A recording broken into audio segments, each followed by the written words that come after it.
Test होता किस लिए है? ताकि हम अपनी गलती को पहचानें, उसके ऊपर काम करें और उसको सुधारें। आप टेस्ट तो दे दिए, आपको गलती ही नहीं पता चलेगा आप गलती क्या की है, तो क्या फायदा क्या हुआ टेस्ट देने का? नीट कोई एक दिन का गेम नहीं है कि एक दिन बहुत अच्छा से मेहनत कर लिए तो हाँ मेरा सिलेक्शन के नज़दीक पहुँच जाएंगे। हेलो एवरीवन, सिर्फ 8 मंथ बचे हैं नीट 2025 में। क्या अभी से जीरो से स्क्रैच से अगर प्रिपरेशन स्टार्ट करें तो क्या सिलेक्शन हो सकता है? और अगर प्रिपरेशन करें तो कैसे करें? इन 8 मंथ को कैसे इफेक्टिवली यूटिलाइज करें ताकि सिलेक्शन के एकदम नज़दीक पहुंच जाएं? क्या शेड्यूल होना चाहिए, क्या करना है, क्या नहीं करना है, किन किन बातों का विशेष ध्यान रखना है, आज इन वीडियो में सारा कुछ डिस्कस करने वाला हूँ। पहले मैं बताता हूँ सिलेक्शन हो सकता है या नहीं हो सकता है। तो बिल्कुल हाँ, सिलेक्शन हो सकता है। इससे पहले भी कितनों का सिलेक्शन हुआ है, आपके पास ढेरों सारे एग्जाम्पल हैं, और इस बार भी सिलेक्शन होगा। अभी से भी आप में से ही कोई होंगे जो अभी भी स्टार्ट करेंगे और सिलेक्शन लेके दिखाएंगे। ये सिर्फ आप पे डिपेंड करता है कि आप कितनी डेडिकेशन से प्रिपरेशन करते हो और प्रिपरेशन करने का आपका तरीका क्या है, आप स्मार्ट स्टडी करते हो या नहीं करते हो। आप पे और आपकी प्रिपरेशन स्ट्रेटजी पे, ये दोनों पे डिपेंड करता है आपका सिलेक्शन होगा या नहीं होगा। अभी से जो 8 मंथ बचे हैं नीट एग्जाम में, तो इन 8 मंथ को आपको कैसे यूज करना है? सबसे पहले 6 से 6.5 मंथ में आपको पूरा सिलेबस एटलीस्ट एक बार तो अच्छे से कंप्लीट करना ही है। उसके बाद जो 1.5 से 2 मंथ बचा उसमें आपको कंप्लीट रिवीजन करना है और मॉक टेस्ट देना है, मल्टीपल मॉक टेस्ट, जितना आप दे सकते हैं मैक्सिमम, ये आपकी कैपेसिटी पे डिपेंड करता है। और इन 6 से 6.5 मंथ में आपको पढ़ना क्या है और आपका प्रायोरिटी क्या रहना चाहिए सब्जेक्ट वाइज, कैसे आपको स्टडी करना है, इन चीज़ पे पहले डिस्कस करते हैं। और इन 6 से 6.5 मंथ में आपका सब्जेक्ट वाइज क्या प्रायोरिटी रहना चाहिए, ये बहुत ही ज़्यादा इंपॉर्टेंट पैरामीटर है। जनरली स्टूडेंट इसे इग्नोर कर देते हैं, लेकिन ये बहुत ज़्यादा इंपॉर्टेंट है। मैं बताता हूँ, जैसे फिजिक्स और फिजिकल केमिस्ट्री है, ये वैसे सब्जेक्ट हैं जिसमें कि आपका थ्योरी से कई गुना ज़्यादा प्रैक्टिस मांगता है, तब जाके ये इसका कॉन्सेप्ट क्लियर होता है और क्वेश्चन एग्जाम में बनता है। ये बोटनी की तरह, जूलॉजी की तरह, इनऑर्गेनिक केमिस्ट्री की तरह नहीं है फिजिक्स और फिजिकल केमिस्ट्री। तो आपको जो अपना प्रायोरिटी ऑर्डर बनाना है, सबसे ऊपर में फिजिक्स और फिजिकल केमिस्ट्री को रखना है। इसको बहुत ही ज़्यादा इसमें प्रैक्टिस का जरूरी है। और लास्ट के समय में पैनिकनेस बहुत ज़्यादा बढ़ जाता है कि अब कितना कम टाइम बचा है, सिलेक्शन होगा नहीं होगा, बहुत सारा हज़ारों बातें दिमाग में चलते रहता है। उस समय प्रैक्टिस करना उतना ज़्यादा नहीं हो पाता इफेक्टिव। इसलिए अभी इस टाइम पे सबसे ज़्यादा आपको फिजिक्स और फिजिकल केमिस्ट्री पे दिमाग लगाना है, सबसे ज़्यादा क्वेश्चन प्रैक्टिस करना है जितना हो सके। उसके बाद आपको सेकेंड ऑर्डर पे रखना है बोटनी, जूलॉजी मतलब बायोलॉजी और ऑर्गेनिक केमिस्ट्री, और उससे कम इंपॉर्टेंस में रखना है इनऑर्गेनिक केमिस्ट्री। इनऑर्गेनिक केमिस्ट्री आपको एकदम लास्ट में पढ़ना है, एकदम लास्ट में, लास्ट का 1-1.5 मंथ में आपको पढ़ना है, और उस समय बिल्कुल नया नया याद रहेगा और एग्जाम में जाके लिखना है। उसमें आपको कुछ ज़्यादा दिमाग नहीं लगाना है, और फिजिक्स और फिजिकल केमिस्ट्री में बहुत ज़्यादा मेहनत करना है। ये आपका प्रायोरिटी ऑर्डर है, पहले फिजिक्स और फिजिकल केमिस्ट्री, उसके बाद बोटनी, जूलॉजी, बायोलॉजी का और ऑर्गेनिक केमिस्ट्री, और उसके नीचे इनऑर्गेनिक केमिस्ट्री।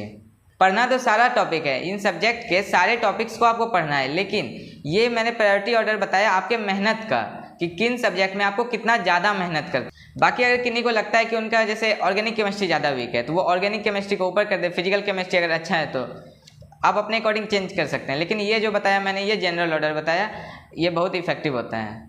एंड सेकेंड, आपको पढ़ना कैसे है, आपका मेन फोकस, आपका मेन टारगेट होना चाहिए कि मेरे से क्वेश्चन सॉल्व हो एग्जाम में। अभी आपको बिल्कुल क्वेश्चन ओरिएंटेड पढ़ना है। अभी 8 मंथ बचे हुए हैं नीट एग्जाम में, अभी आपको क्वेश्चन ओरिएंटेड ही पढ़ाई करना है। लेक्चर पे डिपेंडेंट नहीं रहना है कि हम बस लेक्चर देखे जा रहे हैं, कंप्लीट कर रहे हैं अपना सिलेबस, हमको लग रहा है कंप्लीट हो रहा है, लेकिन ऐसा होता नहीं है। आपको बिल्कुल भी लेक्चर डिपेंडेंट नहीं बनना है। जितना जल्दी हो सके लेक्चर को कंप्लीट करने का कोशिश करना है। मिनिमम 1.25 से 1.5x पर ही आपको लेक्चर देखना है, तब आपको जल्दी से कंप्लीट होगा सिलेबस। और मेनली आपको क्वेश्चन प्रैक्टिस पे टाइम लगाना है। अगर आपको समझ नहीं आता है लेक्चर, तब आप देखिए नॉर्मल स्पीड पर, लेकिन अगर समझ आ रहा है तो जितना जल्दी से जल्दी हो सके लेक्चर को कंप्लीट करके हटाना है। और लेक्चर कंप्लीट करने के बाद आपको तुरंत क्वेश्चन प्रैक्टिस पे जाना है और जितना हो सके मैक्सिमम से मैक्सिमम क्वेश्चन प्रैक्टिस करना है। और अभी जैसा कि लिमिटेड टाइम है, आपको क्वेश्चन प्रैक्टिस जो करना है बिल्कुल एनसीईआरटी ओरिएंटेड ही करना है। जैसा कि नीट के लेटेस्ट पैटर्न के अकॉर्डिंग आ रहा है क्वेश्चन, बिल्कुल वैसा ही क्वेश्चन आपको सॉल्व करना है। वैसे level up question, out of NCERT type के क्वेश्चन बिल्कुल नहीं करना है। आपको अभी टाइम बिल्कुल वेस्ट नहीं करना है, वैसे क्वेश्चन पे एनसीईआरटी ओरिएंटेड ही करना है। इसके लिए नीट प्रेप एसेंशियल है अभ्यास बैच, जहाँ पे आपको पेज वाइज क्वेश्चन फिल्टर मिलता है, जिससे कि आप पूरे एनसीईआरटी को एक सिस्टमेटिक मैनर में रिवाइज कर सकते हैं, उसके क्वेश्चन प्रैक्टिस कर सकते हैं। इसके साथ ही आपको PYQ marked NCERT, book mark feature, assertion reason type question, diagram based question, statement based question, match the following, graph interpretation, sequencing के क्वेश्चन, इस सभी तरह के क्वेश्चन आपको मिलते हैं with full detail video explanation.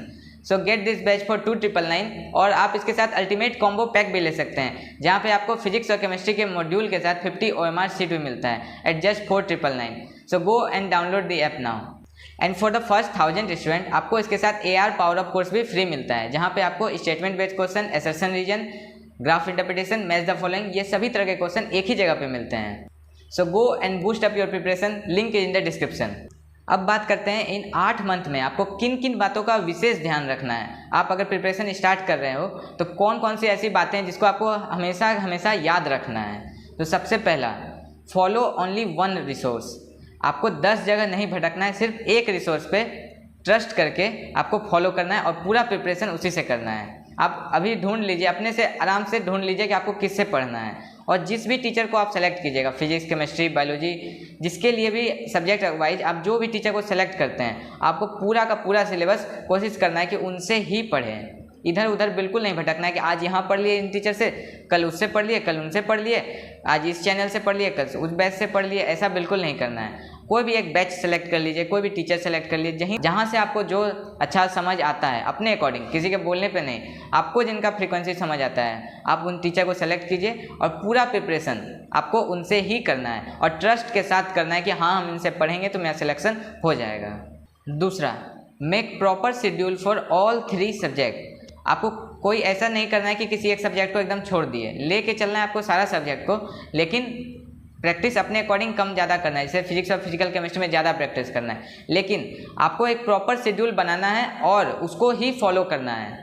जैसे भी हो, कोई चीज़ बाकी हो या ना हो, आपको शेड्यूल को फॉलो करना है। अगर आप उस लाइन में आ गए कि हाँ मेरा फॉलो हो रहा है, तो आपका प्रिपरेशन बिल्कुल स्मूथली होते चला जाएगा, आपको बिल्कुल भी कोई प्रॉब्लम नहीं आएगा। इसलिए एक शेड्यूल आप बनाइए अपने से, और एकदम छोटा छोटा शेड्यूल नहीं, बड़ा बड़ा आवर का, जैसे मैंने बताया था 12 घंटे का शेड्यूल 4-4 आवर का जैसे मैंने बनाया था, आप भी उस अकॉर्डिंग बना सकते हैं, लेकिन आपको उसको फॉलो करना ही पड़ेगा। ये ठान के बनाइए कि हाँ हम करेंगे ही फॉलो, तभी कोई इफेक्ट आएगा। तीसरा सबसे बड़ा प्रॉब्लम जो आता है वो आता है रिवीजन में, और चौथा टेस्ट में। टेस्ट छूट जाता है, टेस्ट नहीं मैनेज हो पाता है। तो सबसे बेस्ट तरीका जो मैं आपको बताता हूँ कि रिवीजन और टेस्ट दोनों को कैसे मैनेज करें। दोनों को आप एक कर दीजिए, रिवीजन और टेस्ट को। टेस्ट जो आपका आएगा, टेस्ट आपको पहले पता चल जाता है कि हाँ संडे मेरा टेस्ट होने वाला है, उसका सिलेबस भी आपको पहले पता चल जाता है, तो हाँ पता चल जाता है। तो रिवीजन जो आप कीजिए वो टेस्ट के अकॉर्डिंग ही कीजिए, तो आपका इससे टेस्ट भी हो जाएगा और आपका रिवीजन भी हो जाएगा। कैसे आपको करना है, जैसे इस संडे मेरा टेस्ट होने वाला है, आपको 3-4 दिन पहले आपको सिलेबस मिल गया और उसमें से पता चल गया कि हाँ ये चैप्टर फिजिक्स, केमिस्ट्री, बायो में आने वाला है, तो वो चैप्टर को हम रिवीजन करके कंप्लीट करेंगे और उसके बाद उसमें टेस्ट देंगे। आप इस तरह का करते जाइएगा पूरे साल भर। अपना जो 8 मंथ आपका बचा है, इसमें पूरे में अगर आप इस तरह कीजिएगा तो आपका एक भी टेस्ट छूटेगा भी नहीं और आपका सिलेबस भी कंप्लीट होते जाएगा रिवीजन के साथ साथ। आपका रिवीजन भी स्मूथली हो जाएगा और आपका टेस्ट भी नहीं छूटेगा, क्योंकि आपको रिवीजन करना भी बहुत ज़रूरी है और टेस्ट देना बहुत ज़्यादा ज़रूरी है। इसीलिए आप रिवीजन और टेस्ट को एक करके एक बार देखिए। अभी तक आपका छूटते आया था टेस्ट, अभी तक रिवीजन छूटते आया था, आप एक बार एक करके देखिए, आपको दोनों में बेनिफिट होगा। और 5वां चीज़ जो आता है वो आता है एनालिसिस। आपको अपना एनालिसिस भी करना है और टेस्ट का भी एनालिसिस करना है। टेस्ट से ज़्यादा इंपॉर्टेंट होता है टेस्ट का एनालिसिस करना। अगर आप एनालिसिस नहीं करते हैं तो टेस्ट का आपका कोई फ़ायदा नहीं हुआ देने का, आपका 3 घंटा बर्बाद ही हुआ, क्योंकि आप टेस्ट तो दे दिए, आपको पता चलिए आपको इतना नंबर आया, लेकिन आप गलती कहाँ किए। टेस्ट होता किस लिए है, ताकि हम अपनी गलती को पहचानें, उसके ऊपर काम करें और उसको सुधारें। आप टेस्ट तो दे दिए, आपको गलती ही नहीं पता चला आप गलती क्या किए, तो क्या फ़ायदा क्या हुआ टेस्ट देने का।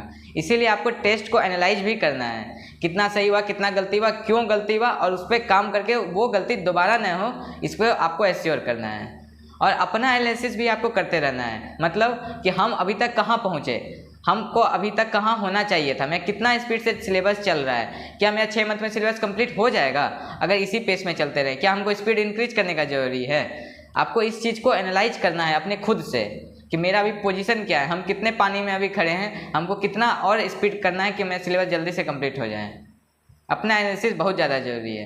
अब एकदम पैसिव स्टडी नहीं करना है, एक्टिवली होके पार्टिसिपेट करके स्टडी करना है अपने ऊपर। जहाँ पे आपको जो प्रॉब्लम आता है उस पर काम करना है। ऐसा नहीं कि अगर कोई हमको डाउट आ रहा है तो उसको छोड़ दिया अब आगे बढ़ गए।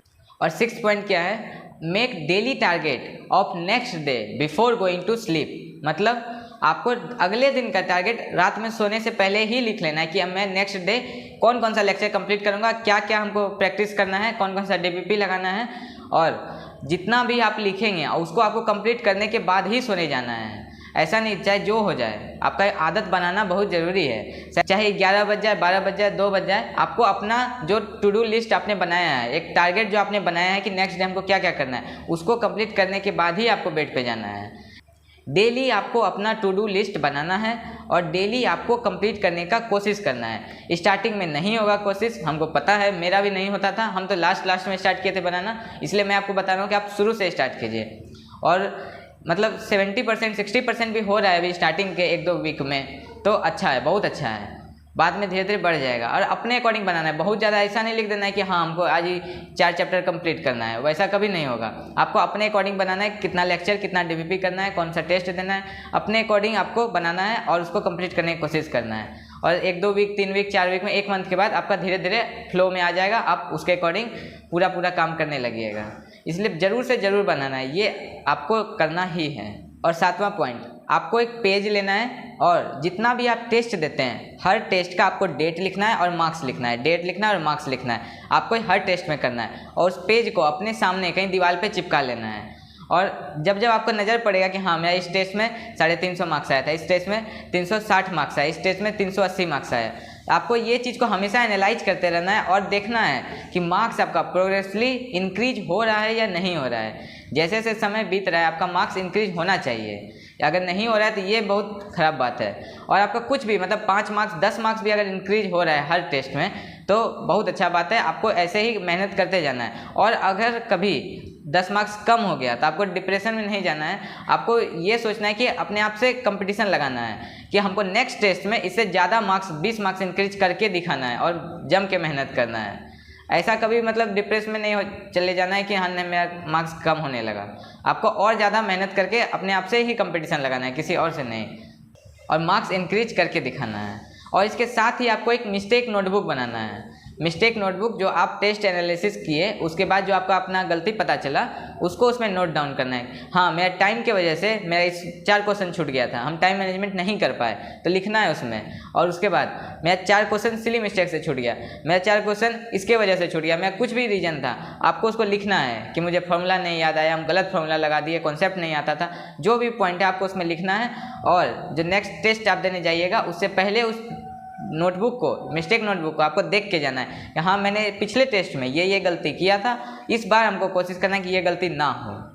इसलिए मिस्टेक नोटबुक का आदत अभी से बना लीजिए, बहुत बेनिफिशियल होगा। और नेक्स्ट आपको अपने आप में क्या चेंज करना है, आपको अपने आप में भी चेंज करना है। जैसे आपको अपना बायोलॉजिकल क्लॉक फिक्स करना है कि हाँ मेरा फिक्स टाइम होना चाहिए सोने का, फिक्स टाइम होना चाहिए उठने का। अगर रात को सोने का फिक्स टाइम नहीं होता है तो फिर भी आपको सुबह उठने का आपको फिक्स टाइम करना है, ये आपको बहुत ज़्यादा बेनिफिशियल होगा। और जो सुबह आप उठिएगा, सबसे पहला आपको एक काम मैं आपको बताता हूँ, आप मतलब फॉलो करके देखिएगा, आपको बेनिफिट ज़रूर होगा। जैसे आप सुबह उठने के साथ ही आप कोई चीज़ मतलब जो बहुत हार्ड लगता है उसको रिवाइज करने के लिए लेके बैठ जाइए, आधा से 1 घंटा आप उसको रिवाइज कीजिए। जो चीज़ आपको रिवीजन के लिए आप सुबह रिवाइज कीजिए, आपको बहुत ज़्यादा हेल्प होगा। सुबह बैठ के लेक्चर देखने का कोशिश नहीं कीजिएगा, मतलब अपने से जो है रिवाइज कीजिएगा, अपने क्वेश्चन प्रैक्टिस कीजिएगा या कुछ भी नोट्स पढ़िएगा, लेकिन लेक्चर देखने का कम कोशिश कीजिएगा। नीट कोई एक दिन का गेम नहीं है कि एक दिन बहुत अच्छा से मेहनत कर लिए तो हाँ मेरा सिलेक्शन के नज़दीक पहुँच जाएंगे। आपको वैसा ही सिलेक्शन जितना टाइम बचा उस पूरे टाइम में करना है। आपको कंसिस्टेंट होके एक जैसा पढ़ाई, जैसे 12-13 घंटा पढ़ते हैं तो डेली 12-13 घंटा पढ़ना है, जब तक एग्ज़ाम नहीं होता है तब आपका सिलेक्शन के आप नज़दीक पहुंचिएगा। और इस बीच जब आपको इतना आवर पढ़ना पड़ता है तो स्टार्टिंग में तो 1 मंथ 2 मंथ आपको ठीक लगता है, लेकिन बाद में जाके आपको खुद अजीब लगने लगेगा कि हम एक रूम में बैठ के 10 घंटा पढ़े जा रहे हैं 4 महीना से 6 महीना से एक ही जैसा लाइफ जिए जा रहे हैं, आपको खुद अजीब लगने लगेगा, आपका लाइफ एकदम सेडेंट्री हो जाएगा। इसलिए आपको अपने ऊपर भी ध्यान देना है, अपना फिजिकल हेल्थ और अपना मेंटल हेल्थ दोनों के ऊपर ध्यान देना है।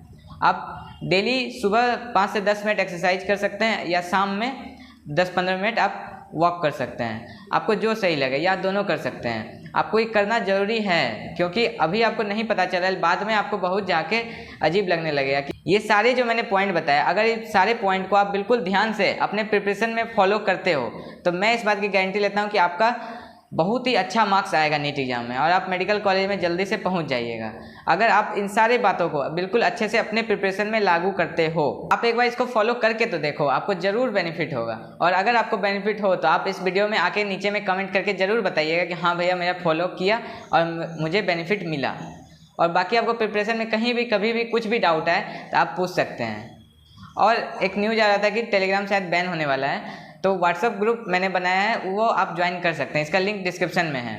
और उस पर मैं अपने कॉलेज से रिलेटेड, मेडिकल कॉलेज से रिलेटेड जो भी कुछ रहता है उसमें डालता हूँ। आपको उसको देख के अच्छा लगेगा, आपको एक मोटिवेशन मिलता रहेगा कि हाँ हमको भी जल्दी से कॉलेज पहुँचना है, तो आप उस टेलीग्राम ग्रुप को ज्वाइन कर सकते हैं, उसका लिंक डिस्क्रिप्शन में है।